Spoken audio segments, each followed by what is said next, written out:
अस्सलाम वालेकुम जी। दोस्तों आज हम मौजूद हैं गुड़ मेला फेस्टिवल के ऊपर पिंड पंजाब में। आज हम आपको दिखाते हैं मित्रा ढाबा, जहाँ पर जो है सरसों का साग, मकई की रोटी, गुड़ वाले चावल और दीगर चीज़ें। आइए चलते हैं, हम आपको स्टॉल पर लिए चलते हैं।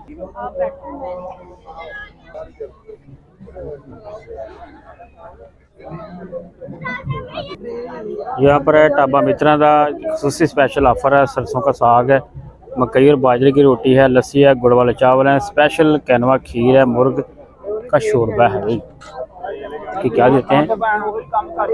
काफ़ी रश है। एक मिनट में भरना गुड़ वाले चावल ये है जी, ये साग के ऊपर देसी घी, ये साग वाली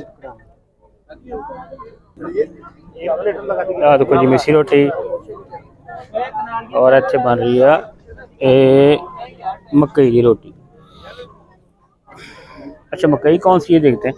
देसी मुर्गी खत्म हो लाल पराठे लाल वाली मकई की रोटी बना रहे हैं।